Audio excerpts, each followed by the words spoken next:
Welcome to the Deep Dive. Today, we're really digging into that recent U.S. GCC Summit in Riyadh. Yeah, there's a lot to unpack there. Definitely. We want to understand, what it all means for the Middle East, for the U.S. Gulf relationship going forward. And what really jumped out at me right away was just the sheer spectacle of President Trump's visit. Oh, absolutely. The welcome in Saudi Arabia was something else. And then culminating in that massive $142 billion defense deal. I mean, wow. That's a number that makes you sit up and take notice, for sure. It feels like a very deliberate signal, doesn't it? Especially when you add in Saudi Arabia's, $600 billion investment commitment in the U.S.? It really does. It suggests a deepening alignment. So let's try and unpack what that level of commitment actually signals. Okay. Well, what's fascinating isn't just the money, though that's obviously huge. It's what it likely represents, shared security priorities. Right. These deals aren't made overnight. They take years, usually. They reflect a kind of deep understanding of potential threats. So what kind of threats are we talking about? Does the hardware give us clues? Exactly. We should look at what's actually in the package. Is it, say, advanced air defense? That points towards countering missiles or drones. Okay. Or is it more naval stuff, which would suggest worries about, Persian Gulf, maritime security? It's more than just a sale. It tells you how they see the threats evolving. That's a really good point. It's a tangible sign. And Trump's opening remarks at the summit seemed to echo that alignment. Yeah, he was very positive. He praised the Gulf countries, said they were working towards a stable, peaceful, and prosperous Middle East. Pretty standard stuff, maybe. But then he dropped something quite interesting, mentioning he'd urge Syria's president, Ahmed al-Shara, to normalize ties with Israel in a side meeting. Right. And that's fascinating, especially the timing. Exactly. Because this was just a day after the U.S. lifted sanctions on Syria. And apparently there was jubilation in Damascus about that. Could they be linked? I mean, it seems likely, doesn't it? It does feel strategic. Absolutely. Lifting sanctions could be sort of the carrot, right? To encourage bigger diplomatic moves like normalization with Israel. Makes sense. But, that jubilation in Damascus, maybe it's more about the immediate economic help than Syria suddenly changing its entire foreign policy. Good point. Can economic relief alone really shift these deep-seated regional dynamics? That's the big question, isn't it? How much leverage does lifting sanctions actually give them on something like normalization? It's complicated. Very. And we also heard from the GCC leaders themselves. You had the usual remarks from the Secretary General, Oman's deputy PM. Standard summit fare. And Crown Prince Mohammed thanking everyone looking ahead. But the comments from Bahrain's king and Kuwait's emir, those stood out a bit more. What did they focus on? Both really emphasized protecting Palestinian rights. But at the same time, they hoped for a positive U.S. role in the region's stability. Okay, so trying to balance those two things. Exactly. And the Kuwaiti emir put it quite clearly. He said, the GCC members firmly believe that the security of the region is their shared responsibility. And their partnership with the United States is a cornerstone in this direction. Wow, cornerstone. That really shows how vital they still see that U.S. relationship, especially on security. It does. Even as they're becoming more active themselves, they still view the U.S. as, a key security partner, given all the uncertainties. With the emphasis on Palestinian rights. That's always a delicate point, isn't it? Always. It resonates hugely across the Arab world, and it can create tension if U.S. policy seems too tilted towards Israel. So how do they manage that, aligning on security while potentially disagreeing on, key political issues? It's tricky. Yeah, it's a constant balancing act. And speaking of tension, the Gaza war was obviously a major topic. Unavoidably so. Trump expressed hope for Palestinian safety and dignity, but then he also criticized Gaza's leaders for, as he put it, hindering progress with attacks. So expressing sympathy, but also assigning blame. Pretty much. But interestingly, he did praise the GCC leaders, called their role constructive in trying to end the conflict. Okay. And he specifically mentioned their help in getting that Israeli-American captive, Eden Alexander, released. Right. That was a tangible area of cooperation. And he added, ultimately, all hostages of all nationalities have to be released. It's a nuanced position, I suppose. acknowledging the crisis, but also pointing fingers. It is nuanced. Yeah. And maybe it reflects the sheer complexity of it all. Expressing sympathy fits the global mood, but blaming Gaza's leaders serves, a specific political angle. And highlighting the GCC's help on hostages, well, that emphasizes where U.S. and Gulf interests clearly line up. It's a potential path for more cooperation there. True. But that statement about releasing all hostages, while obviously important, it kind of begs the question of how you achieve that, given all the players involved and their different goals. Yeah, the how is always the hard part. He also touched briefly on Syria and Lebanon. What did he say there? On Syria, just that the U.S. is exploring normalizing relations. And on Lebanon, he suggested there's an opportunity for a peaceful future. Seemed a bit vague, honestly. Very vague.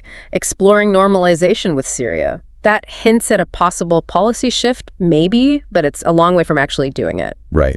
So many obstacles still. Exactly. Both inside Syria and regionally. And just saying Lebanon has an opportunity. Well, okay, but it doesn't offer any real roadmap or support to get there, does it? No, not really. Felt more like aspirational comments than solid policy announcements. Agreed. More like checking boxes, perhaps. And then adding another layer, Turkey's President Erdogan joined online. Oh, interesting. With Trump, al-Shara, and Crown Prince Mohammed. Yeah. And according to Turkish media, Erdogan called the U.S. lifting sanctions on Syria historic. He welcomed it. That is notable. Turkey has its own complex interests in Syria, obviously. Border security, the Kurdish issue. Exactly. So, lifting sanctions might actually help Turkey's own engagement with Damascus, potentially. It shows how one U.S. move can cause ripples, maybe even align actors who were previously at odds on other things. It's like a multi-dimensional chess game. Always is in that region. Now, turning to Iran, Trump's language was, well, typically strong. No surprise there. He promised to confront aggression that threatens us all. And he contrasted his approach sharply with Biden's, accusing him of empowering Iran and its proxies. So, drawing a very clear line, back to a harder stance. Definitely. But he did say he wanted to make a deal with Iran. Okay, but with conditions, I assume. Oh, yeah. Big ones. Stop sponsoring terror, stop the proxy wars, and permanently give up any nuclear weapons ambitions. Wow.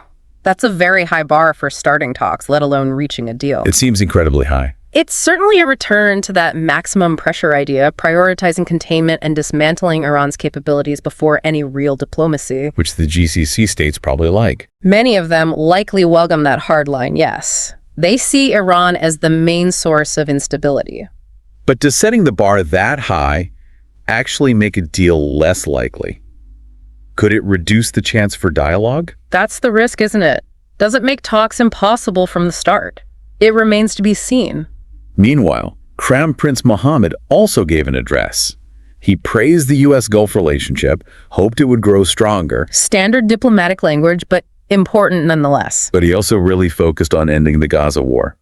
He called for a comprehensive, lasting solution for the Palestinians. Okay, so emphasizing the Palestinian issue strongly. Yes. And he also mentioned Yemen and Sudan, stressing the need for diplomatic solutions there, too. It feels like resolving these regional fires is a top priority for the GCC. Absolutely. I mean, for them, these conflicts aren't distant problems. They have direct impacts on their own security, their economies, their stability. Right, they're right next door. And MBS emphasizing a lasting solution for Palestinians shows that issue isn't going away as a core regional driver. His call for diplomacy in Yemen and Sudan, well, that suggests a clear preference now for de-escalation, probably because they're tired of the costs of these long wars. Yeah, the burden must be immense. Now, to get some outside perspective, we looked at analysis from Abdulaziz Al-Ghashan at the Observer Research Foundation Middle East. Okay, what's his take? He thinks the GCC leaders probably focused their talks with Trump on regional security, Iran, and Syria. No big surprises there. Makes sense. Core issues. But what I found really interesting was his point about a potential U.S.-Iran deal. He says, while the GCC might support one in principle, their own security interests come first. And they might actually back away from the U.S. if a deal doesn't protect those interests enough. That really speaks volumes, doesn't it, about how the relationship is evolving? It feels like it. More self-reliance, more strategic thinking on their own part. I think so. They're not just passive recipients of U.S. security anymore. They're increasingly assertive, pursuing their own goals, and that conditional support for an Iran deal. It underlines their pragmatism. They want to make sure they aren't left vulnerable by whatever deal Washington might make. It points to a more complex, maybe more balanced regional dynamic now. He also mentions Syria, the GCC wanting to bring it back into the Arab fold. Right, that's been a gradual process. But Al-Ghachian notes they're doing it cautiously, trying not to upset Iran too much. Another delicate balancing act. Bringing Syria back could reduce Iranian influence there long-term? Maybe? Potentially. But short-term, it needs really careful diplomacy to avoid inflaming tensions with Tehran, which still has huge influence in Syria. Their caution makes sense, given the complexities. They don't want to trigger more instability. No, definitely not. So, okay, wrapping up this deep dive on the US GCC Summit. Yeah. A few key things seem clear. Yeah, let's summarize. The security partnership is still very much alive, maybe even deepening. That huge defense deal is Exhibit A. Can't argue with that. And the big regional conflicts, Gaza especially, but also Syria's potential reintegration, were clearly front and center in the talks. Dominated the agenda. And Iran remains a shared concern, but maybe with more nuance now. The GCC states seem really focused on ensuring their own specific interests are met in whatever happens next regionally. That growing assertiveness, yeah. So that defense deal, these diplomatic talks, they're clearly going to shape things in the Middle East going forward.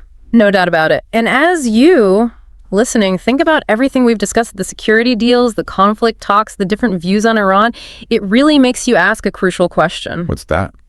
Considering all those different priorities, maybe even tensions at the summit, what do you think is the single biggest obstacle to lasting peace and stability in the Middle East right now? And how might the things discussed at this summit, the outcomes, either help clear that obstacle or maybe inadvertently make it even harder to overcome? Something important to reflect on. If you're interested in our videos, don't forget to like, subscribe, and share it with your friends. Thanks for watching.